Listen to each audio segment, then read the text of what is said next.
So let's pick up where we left off with the thyroid gland. The thyroid gland sits atop the trachea, right where the trachea and the larynx meet. The thyroid gland itself is composed of two primary regions. If we take and draw this out, what we're going to see is the majority of the thyroid gland is made up of these cells, single layer of cells. I do this the easy way, I guess. That surround a central cavity called a colloid. So each of these cells surrounding the colloid is called a follicular cell. Now, follicular cells are responsible for secreting your main thyroid hormone, T3 and T4. So each of these would be a follicular cell.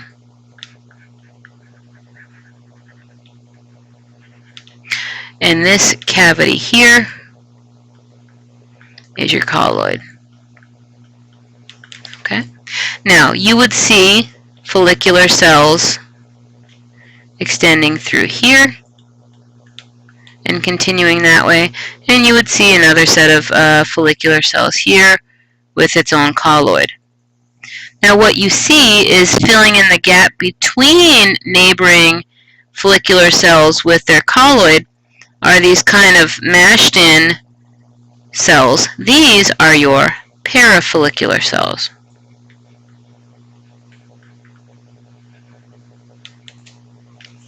Now, parafollicular cells are responsible for the production of calcitonin, which you talked about in A&P 1 in reference to calcium homeostasis. We'll review calcium homeostasis here in a minute, but for now we're going to focus on the function of T3 and T4. First, one thing I want to point out that's incredibly unique about the thyroid gland is that it's one of the few hormones or few glands that actually creates a readily available store of its hormone.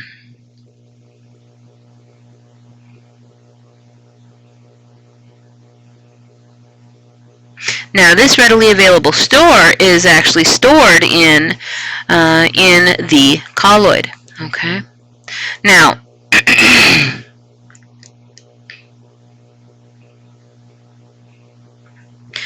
what ends up happening is throughout your life, throughout your day, okay, these follicular cells are continually creating T3 and T4. And I actually think this might be best seen on a separate screen. So let's go ahead. Let's go ahead and write this up. So let's say this is our big colloid here, and here we have our follicular cells.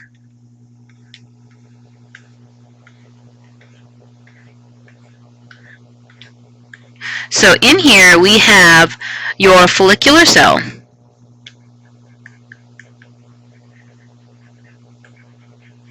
and it is continually synthesizing your T3 and your T4 molecules.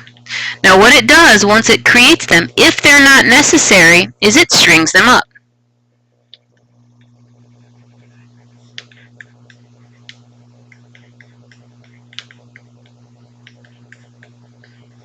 So, so on and so forth. Now, these strung up T3, T4 all bound together create a storage molecule that is pumped into the colloid, and the storage molecule is called thyroglobulin.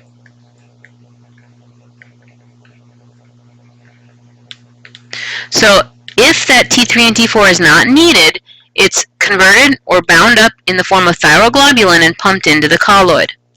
And this is continually done as long as T3 and T4 are not needed. But let's say we get a signal from the pituitary gland and we get TSH coming down. Well, TSH says, okay, we need this molecule now. So what we do is we pull that thyroglobulin back into the cell, cut it up, and then release the individual T3 and T4s into the blood. This makes for a much quicker response than if we had to wait to actually produce the T3 and T4 from scratch, and which is quite rare because most hormones are created on demand. The thyroid gland is one of the few hormones that the few glands that actually creates a storage of its hormone and make it readily available. And that very well could be because it requires iodine, which is can be a limiting nutrient in some diets. And if it's a limiting nutrient, we're going to go ahead and create it and store it away while we have it in case we may not have enough of it later on. So let's go back and talk about the function of your T3 and T4, looking at this slide first. Now, T3 and T4 secretion is primarily regulated by the actual levels in the blood.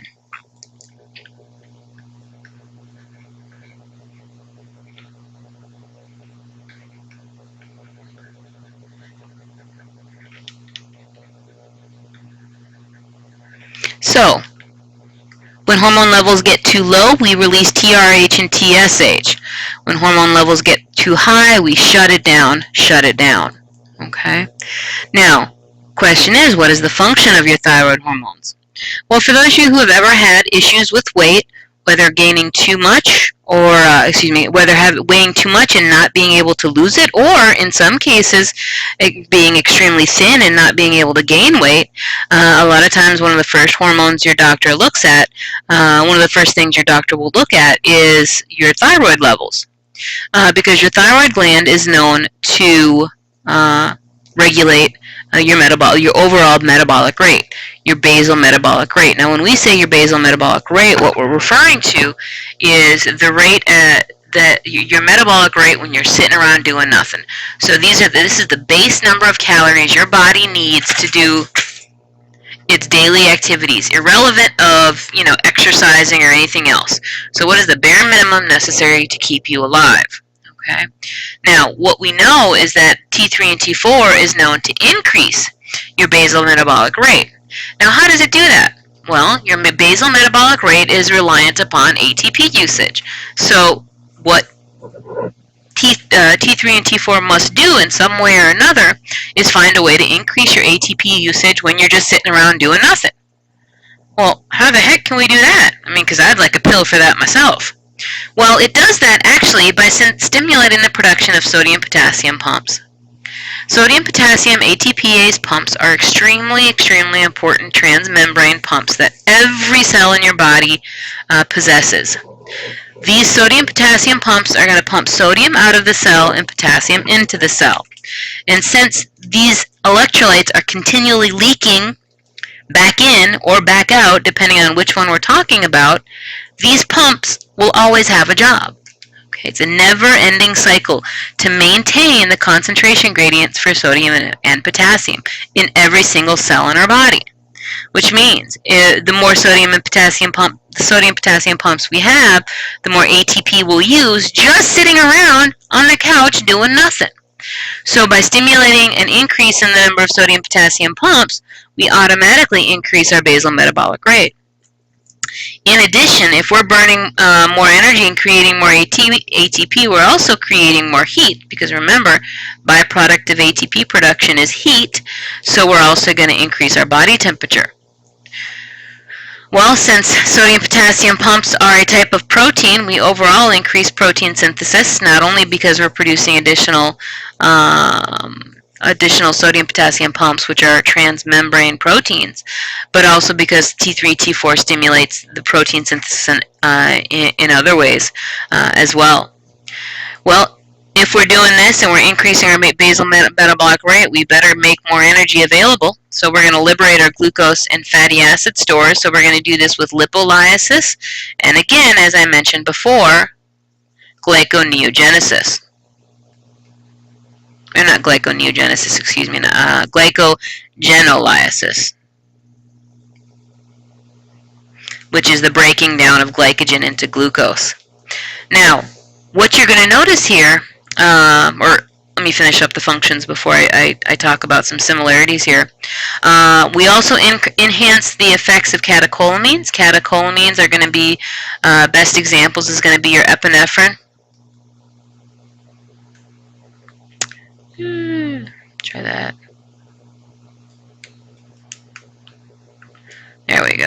epinephrine and norepinephrine, and it does so via increasing the number of beta receptors. And the more receptors we have available, the greater the effect of your epinephrine and norepinephrine. Finally, T3 and T4 is also known to be very important in regulation of neural neural growth and bone growth. Now, what you might be thinking is these functions sound very similar to the hormone we've already talked about, HGH. Well, that's because they are. They have some very similar but distinct functions. And that's actually where, right now, what I want to do is draw your attention to a list of 5 hormones that all have very similar functions and are going to be easily confused. Now, why am I drawing your attention to these? Well, probably because it'll be a good idea to make sure you get these straight in your head so you don't get them confused on a test. So what we have are 5 hormones that all ultimately regulate blood glucose levels and do so in very similar manners. So we're going to have HGH. Oh, well, that's not the correct abbreviation. It's technically HGH. That ain't it either. Hold on a minute. It's late. I'm trying to get these ahead. There we go. Get these lectures recorded, and probably should have waited until tomorrow to do this one. But let's continue on. HGH, T3, and T4 also adjust blood glucose levels. Cortisol, which we will talk about shortly. Glucagon. And finally, insulin. Now, this is a pretty easy one to differentiate because it's one of the few that will actually decrease blood glucose levels. But these 4 all, in some way or another, increase blood glucose levels, which means they will be easily confused with one another. So you're going to want to make sure you maybe make a little chart or a little table that differentiates these those 4 more clearly so you don't get them confused in the future. So let's go ahead and move on to the parathyroid gland. Parathyroid gland are typically 4 little nodules, not always, but 4 little nodules located on the posterior aspect to the thyroid gland. They are cellularly distinct, which hopefully you saw when you looked at them underneath the microscope in A&P2 in your lab course. These glands secrete one hormone, parathyroid hormone. Now, you should already be familiar with this guy as it was the focus of A&P1 when you guys referenced calcium homeostasis. Be aware, though, something that wasn't necessarily as heavily focused upon, but PTH also affects phosphate levels in the blood, and we'll talk about why that is. But doing a quick review, hopefully you could fill these in on your own, but so I'm going to give you the benefit of the doubt that you can, but let's just make sure you're thinking what I'm thinking. So we're going to increase blood calcium levels by stimulating osteoclast activity.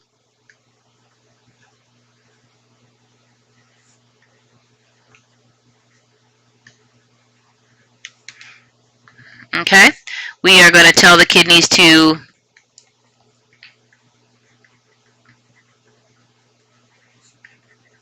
keep calcium. Okay, and finally we're going to release calcitriol from the kidneys.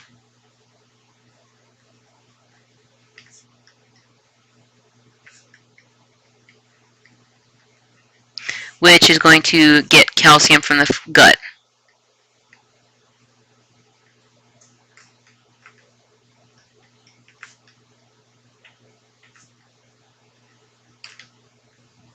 Okay.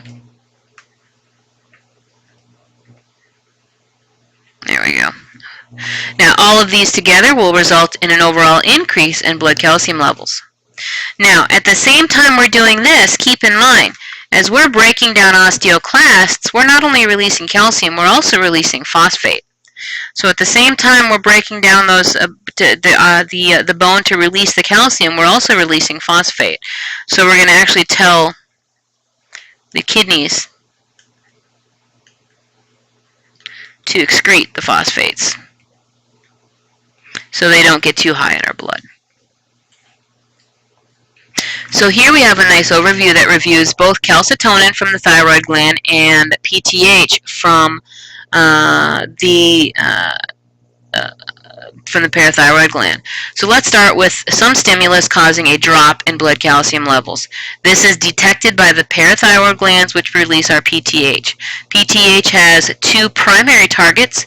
It's going to stimulate calcium release from bones by activating osteoclasts.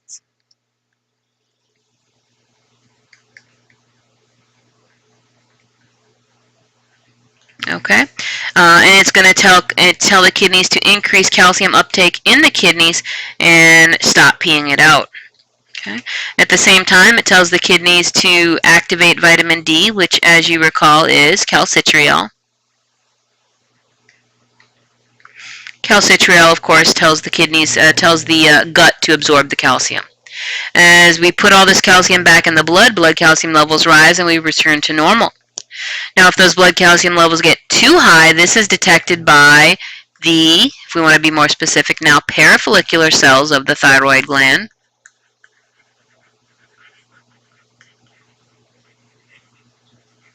Okay, parafollicular cells of the thyroid gland, which secrete calcitonin. Calcitonin targets your bone, and it is going to stimulate bone deposition by activating osteoblasts. Now, at the same time, it's also going to inhibit osteoclast. Because if our calcium levels are already too high, we don't want to release more. It's also going to tell your kidneys to stop holding on to the calcium. It's not going to necessarily tell your kidneys to get rid of it, but it's going to tell them to stop doing anything extra to keep calcium. Okay? And as we store it away and our calcium levels will begin to fall, and we get right back to normal again. Bringing us down the track to our adrenal glands. Adrenal glands themselves sit atop the kidneys, which is why they're also sometimes referred to as the suprarenal glands. The adrenal glands themselves are oriented in or histologically arranged into two general regions. You have the outer cortex and the inner medulla, all of which is covered by a capsule, which is true for most organs in your body. Now, the cortex itself is further divided into three regions. You have the zona glomerulosa, the zona fasciculata, and the zona reticularis. Each of these zonas secretes a different class of hormones. The adrenal medulla, which is deep to the cortex, is going to secrete your epinephrine and norepinephrine. And remember, we talked about that or hopefully you all talked about that in A&P1 as an extension of the sympathetic nervous system. So we'll review that slightly here in a moment. But first, let's focus on the first zone of the adrenal cortex, which is your zona glomerulosa. The zona glomerulosa is going to secrete a class of hormones or a group of hormones that are classified as mineralocorticoids. They're classified as mineralocorticoids because they regulate minerals in the blood. Now, although they are all grouped together to form our general mineralocorticoids, the majority of the hormones secreted from the zona glomerulosa is secreted in the form of aldosterone. So aldosterone is the most common mineralocorticoid secreted from the adrenal cortex, from the zona glomerulosa. So that's the one we're going to focus on here. Now, as the name implies, aldosterone regulates minerals in the blood, in particular sodium, calcium, and sodium, potassium, and chloride. But here's the thing: these are all major solutes in the body.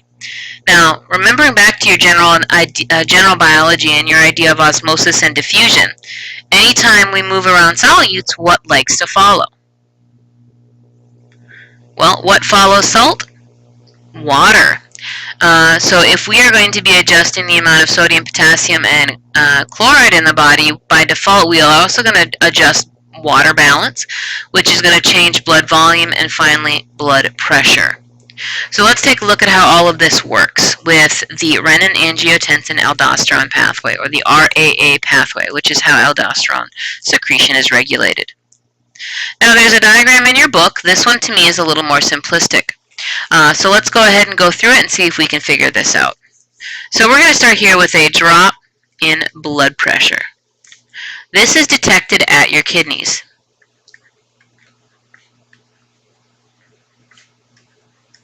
So the kidneys notice this, and they release an enzyme called renin. Renin gets put into the blood right here where it heads to the liver. Now, in the liver, you've got a precursor molecule called angiotensinogen. Angiotensinogen, in the presence of renin, gets converted to angiotensin 1. Angiotensin 1 is then put into the blood where it heads to the lungs, where we find another enzyme. This enzyme, very difficult to figure out what it does based on its name, is angiotensin converting enzyme. Imagine that. Well, if we have an angiotensin 1, that also probably means we have an angiotensin 2. Well, in the presence of angiotensin converting enzyme, which is referred to as ACE, okay, angiotensin 1 in the lungs is converted to angiotensin 2, which then has two jobs. First of all, angiotensin 2 is a potent vasoconstrictor. Well, do you remember what happened with antidiuretic hormone when we vasoconstricted? Well, it increased blood pressure. Remember, our initial problem was decreasing blood pressure. So by vasoconstricting, we can get a quick boost in blood pressure while we wait for our body to reabsorb water. Okay. Angiotensin 2, in addition to vasoconstricting, also heads to the adrenal cortex to stimulate the release of aldosterone. Aldosterone then heads to the kidney where it does its primary job, which is to stimulate, number one, stimulate the reabsorption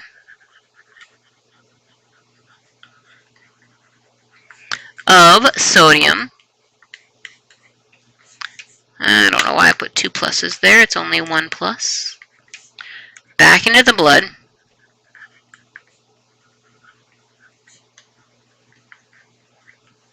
Okay, and number two, it stimulates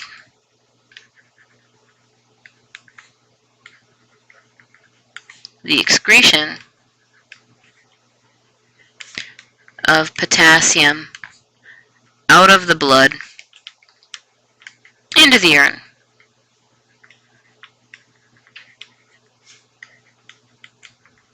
Now these two functions are the direct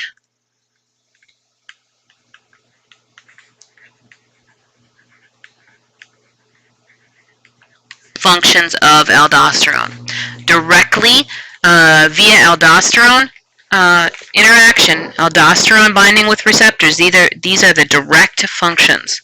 Okay, but we do have a variety of indirect functions that result from aldosterone secretion. So because this happens, a couple of other things happen.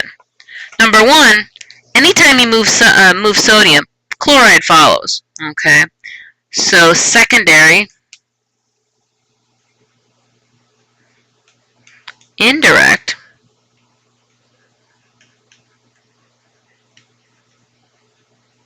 functions of aldosterone is that chloride as well as water follow all that sodium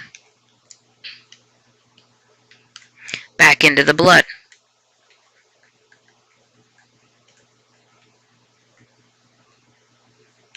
Well, that means because we're putting water back into the blood that we will actually eventually increase blood volume. And anytime we increase blood volume, this will result in an increase in blood pressure. Okay, which is our goal since it fixes our original problem. Okay. Now, what you're going to notice is, remember, we had already talked about some of these similar functions with antidiuretic, and I said that there was going to be some more A hormones that had a similar function, and you were going to get confused. Here's a primary example. But the big difference here is the reabsorption of water is an indirect secondary function for aldosterone, whereas the reabsorption of water was a primary direct effect for antidiuretic. So make sure you get these two straight in your head because they will show up on every single exam and you do not want to get lost. Okay. Now, one of the things I want to point out is notice we're kind of attacking this low blood pressure problem in two ways. We're attacking it with vasoconstriction and with blood volume. Why are we doing that? Why don't we just rely on one? Well, here's the thing. Blood pressure is not something you want to stay low. If your blood pressure is too low, that means your blood's not getting to your brain and your brain's not getting oxygen and nutrients. Very bad. So even low blood pressure for even a minute can cause problems to your brain. So we need to fix it, and we need to fix it fast. Here's the problem though. Vasoconstriction will fix it, and it'll fix it fast, but do you think we want to walk around with vasoconstriction, with our blood vessels constricted for the rest of our lives? I don't know about you, but that doesn't sound like a good thing. And not only that, what happens the next time? Am I going to drop in blood pressure? Am I just going to constrict again? I mean, eventually I'm going to run out of constriction room. Well, okay, great. Well, vasoconstriction doesn't sound like the best solution. Well, then let's just increase blood volume. Problem is, do you think we're going to be able to increase blood volume quick enough for our brain to get the blood it needs? Probably not. This is why when talking about fixing blood pressure, we always have a twofold approach. We have an immediate, fast, quick response with vasoconstriction, and we keep this guy vasoconstricted and our blood pressure increased while we wait for our more beneficial long-term blood volume increase to take over. And once we've increased our blood volume, we can stop the vasoconstriction and return our vessels to normal. This is what we saw with antidiuretic hormone, and we're seeing the same pattern here with aldosterone. So let's go ahead and take a jaunt into the zona fasciculata. The zona fasciculata is by far the largest region of the adrenal cortex, and it's going to secrete hormones that are referred to as glucocorticoids. And like mineralocorticoids monitored or adjusted mineral homeostasis, as the name implies, glucocorticoids are going to regulate glucose levels in the blood and adjust your metabolism. Now, like the glomerulosa, the fasciculata does secrete a group of hormones all classified as glucocorticoids, but majority of them are secreted in the form of cortisol. Cortisol is the primary hormone coming from the zona fasciculata, and it does function to regulate metabolism. The question is, how?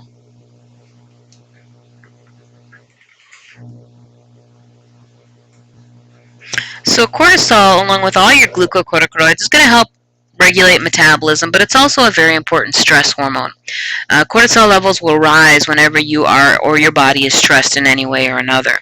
So what we're doing when we're regulating this metabolism, particularly in a stress response, is we want to liberate all stores of energy so that we can deal with whatever stressor is we are facing. So like our T3 and T4, like our HGH, because remember cortisol was another one of those hormones that all had a similar function to increase blood glucose. So here we need to highlight the similarities and the differences. So like those two other hormones, cortisol is going to start to liberate our fat stores and liberate our glycogen stores. So we're going to stimulate lipolysis and we're going to stimulate glycogenolysis. So we're going to break down our fats, break down our glycogen, and liberate those stores and release them in the body. But unlike our T3, T4, and HGH, cortisol also is going to liberate protein. It's going to start breaking down protein. Because honestly, if you're stressed, your body does not care where it gets its energy. It needs energy to fight the stressor, and it's going to get it from anywhere. So that means you're also going to start breaking down proteins, which is new, because the other two hormones all stimulated protein synthesis. Cortisol here is going to stimulate the breakdown of proteins. Now, once we've broken down those proteins, we're then going to take the amino acids and convert them to glucose via gluconeogenesis.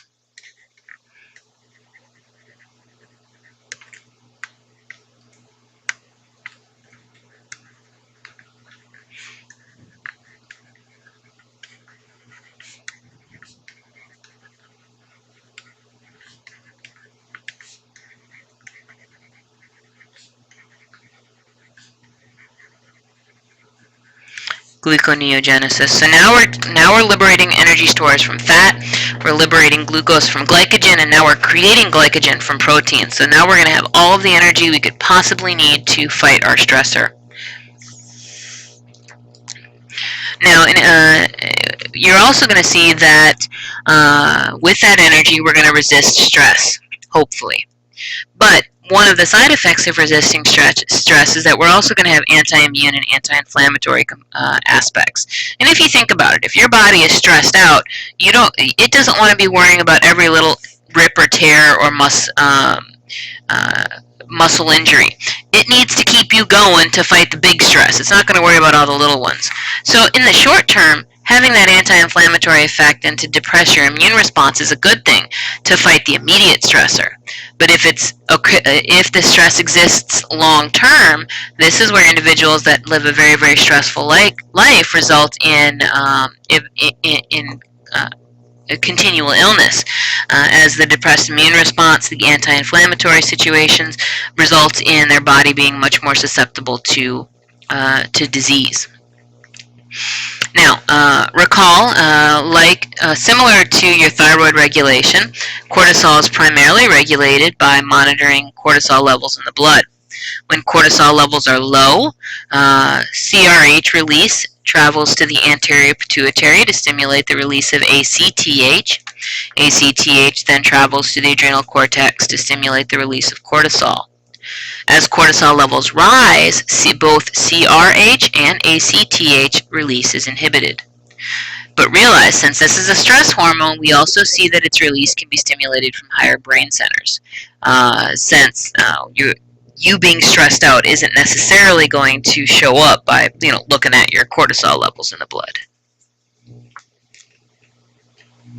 Finally, the zona reticularis, the deepest layer of the adrenal cortex, produces small amounts of a male hormone referred to as dihydroepiandrosterone, or DHEA. This hormone is typically insignificant in most sexually active, I shouldn't say sexually active, but fertile males and females, as the amount produced by the adrenal gland is minimal compared to what's produced by the functioning gonads.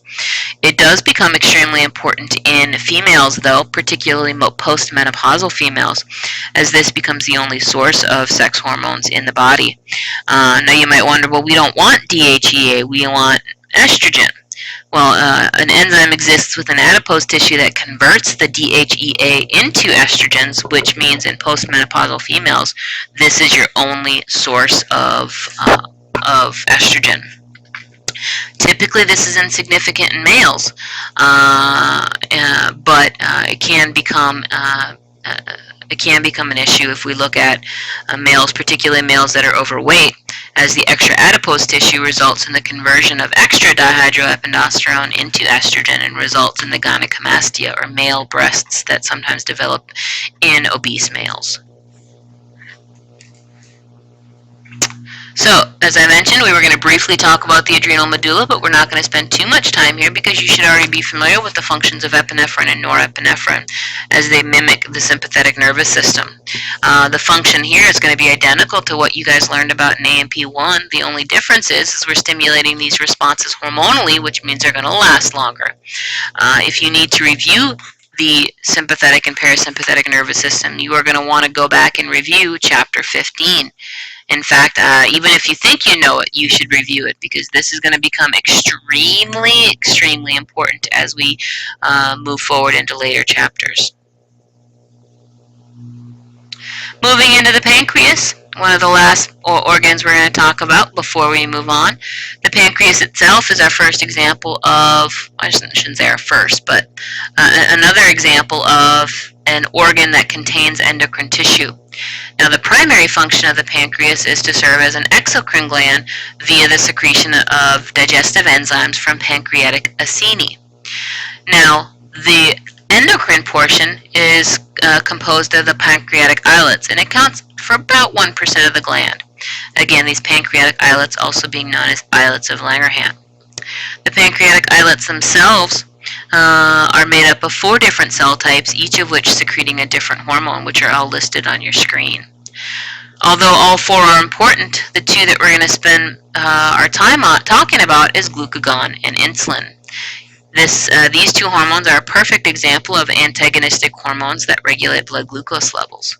So let's go ahead and take a look at that with this slide here.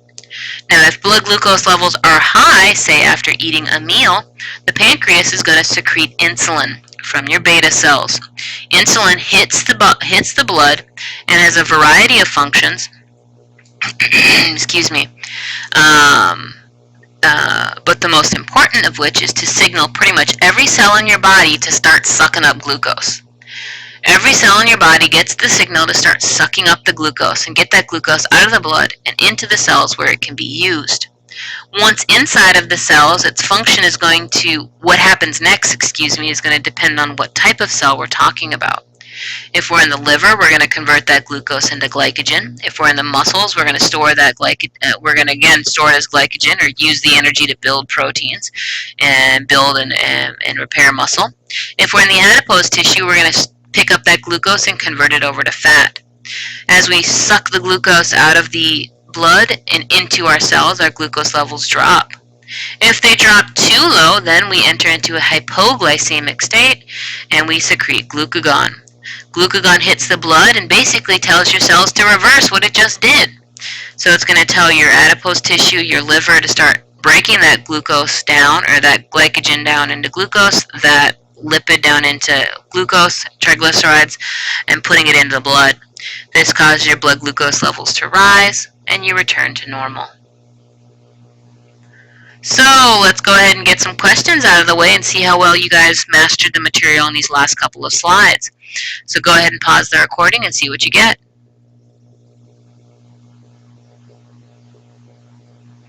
So this one's a little bit tough. Let's read it carefully. Which of the following hormones would increase in a laboratory animal after a thyroidectomy? Well, thyroidectomy is when we remove our thyroid gland. So we have TSH, T3, T4, or TRH. So we got 1 only, 2 only, 3 only, 4 only, or 1 and 3. Well, let's see if we can think this out. Okay, you might be thinking, well, she didn't talk about thyroidectomies. How the heck am I supposed to know the answer to this? Well, you don't necessarily have to have talked about thyroidectomies to figure out this answer. So let's think it through logically. First of all, if we remove the thyroid gland, that means we are no longer secreting T3 and we are no longer secreting T4. That means we can eliminate B and we can eliminate D. And that leaves us with A, C, and E. Well, keep in mind, if we've eliminated the thyroid gland, that means my blood levels of T3 and T4 are going to be low. And what did we say happened when T3 and T4 levels were low? We said that this was detected by the hypothalamus, which secreted TRH. TRH then heads to the pituitary gland to secrete TSH. Okay, so neither of those guys know. The hypothalamus and the pituitary don't know that T3, T4 levels are low because you don't have a thyroid anymore. They just are detecting low levels and they're trying to fix it. So the correct answer here is going to be E. Notice how you didn't have to have talked about a thyroidectomy to figure out that correct answer. Okay, but this does show you a different level of question that you should start to get familiar with, as it's no longer just memorize this and pick out the obvious correct answer. Okay, multiple choice questions are going to start to get more and more complicated as you move up in the world. Next question. Here we see me trying to highlight to you how those 5 hormones I mentioned can be very similar. So take a second, read these, pause if you need to, and we'll go from there.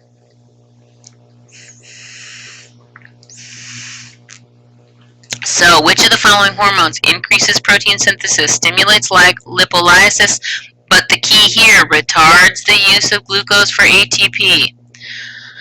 Well, there's only one listed here that does that, and that is B. And again, it's this guy here that should cue it up, because this guy stimulates protein synthesis and this guy stimulates protein synthesis. All 4 of these stimulate lipolysis, but only one retards the use of glucose for ATP. So we saw how we kind of we picked that one out of the mix. Let's see what this one is. So again, pause if you need to. Otherwise, I'm going to start going through your answer here. So let's pick through each of these. Stimulates lipolysis. Well, that one does it, that one does it, that one does it, and that one does it. So that's no good. Increases protein synthesis. Okay, well, this one does it, and this one does it, but this one doesn't, and this one doesn't. Okay, well, that's it. Basal metabolic rate and body temperature. That is this guy here, not that guy. So we have our correct answer of T3 and T4. Again, what you're going to want to do with those guys is just really break it down and focus on what makes each one different. See what we got for calcium homeostasis, since you all should know this pretty well already. This should be reviewed from AMP1, but which of the following hormones decreases blood calcium levels, stimulates osteoblasts, and inhibits osteoclasts? Hopefully you all are thinking B, calcitonin. And of course, hitting our next big confusing group, the lovely 3 A's, which technically we've only talked about 2 A's thus far, so you might think, that kind of makes it easier. But which of the following hormones increases blood volume, increases sodium reabsorption, increases potassium excretion? If you're still thinking about it, pause. If not, and you've got a correct answer, then hopefully you chose aldosterone. And again, both of these guys increase blood volume, but only aldosterone deals with your minerals, since it is, after all, a mineral corticoid. So that brings us to our kind of group of catch-all endocrine glands. And I'm not going to be going over these. You are expected to know them, though, but you don't need to know a great amount of detail. I expect you to know the hormone, or excuse me, the gland, the hormone, and what its function is. Very basic information. Reason being is in all of these, we're going to get into them in much more detail when we get to the chapter that they address. But up until now, I'm going to save some time here. But I do expect you to at the very least memorize these. Okay, so make sure you look through these and then this chart as well. One thing I do want to draw your attention to, which, you know what, I'm going to fix it right now because it's in white. So let me go ahead and pause this lecture so I can, let's try that again. These two tables are both found in your textbook, but I did want to draw your attention to something that I edited. If you'll note here that I actually edited the table under atrial natriuretic peptide. The table originally just said decrease in blood pressure, but I wanted you guys to have a little more detail here, particularly since this is, again, very similar to your antidiuretic and aldosterone. But I'll give you a hint. ANP is an antagonist to aldosterone.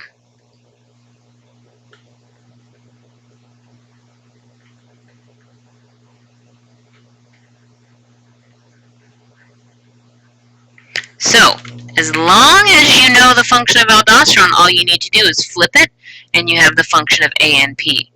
And again, here we have a list of these guys where, at the very least, you simply need to know the organ, the hormone, and the function.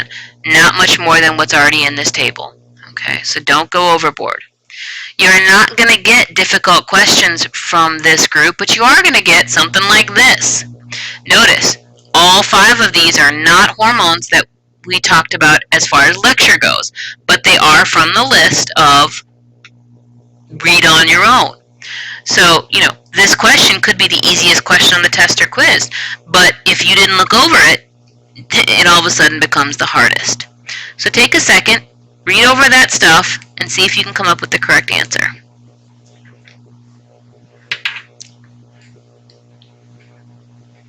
Well, in reading over this and looking up these answers, hopefully you came up with B, because erythropoietin doesn't increase white blood cell count, it increases red blood cell count, red blood cell production. Okay, we are slowly coming to an end here. Eicosanoids are one of the last topics that we're going to talk about here. Eicosanoids is a select group of primarily local hormones, although they can have circulating effects, but they typically start out local hormones that all originate from the same chemical reaction surrounding arachidonic acid. The eicosanoids themselves typically exist or originate from two primary groups, which are your prostaglandins and leukotrienes. Both of these chemicals are involved in your immune response and your inflammatory response, and they aid in wound healing, etc. Prostaglandins are also known to stimulate nociceptors, which hopefully you remember from AMP1 are pain receptors. So with that in mind, that's actually how a lot of non-steroidal anti-inflammatory drugs work, is they actually target the enzymes that produce they're involved in the production of prostaglandins, and if you're not producing the molecule, then you are not going to activate your, you're not going to have your inflammation, so it's going to serve an anti-inflammatory function, and you're also not going to, you're not going to have the activation of your pain receptors, so that's how these guys work. Finally, to your last few topics, which are going to be independent study. I do want you to be familiar with the 6 growth factors that are presented in your book. Again, not too detailed here, but do be familiar with it, and make sure you read over them on your own. And finally, we have your stress response. I'm not going to spend any lecture time on a stress response. Again, for one big reason, most of which is if you look at this lovely diagram, I've talked about it all already. We've talked about ACTH and cortisol. We've talked about HGH and IGFs. You already should be familiar with the sympathetic nervous system and, of course, T3 and T4. So here we have our 3 main stress hormones and the sympathetic and parasympathetic nervous system, sympathetic nervous system, which you're familiar with from AMP1. We've talked about all of this. Now all you need to do is read over this section and apply your knowledge of these hormones to this idea of a stress response, which is a repeated series of actions that your body takes whenever it's exposed to a stressor. Other than that, that is the last thing we're going to talk about here in Chapter 18. Note that even though I'm not lecturing on the general stress response or general adaptation syndrome, I did leave you all of my PowerPoint slides to guide your studies as well. Okay? So other than that, good luck studying, reviewing Chapter 18. Listen to this as many times as you want, and good luck on your quiz and test. And by all means, email me if you have any questions or if you're confused by anything I've said thus far.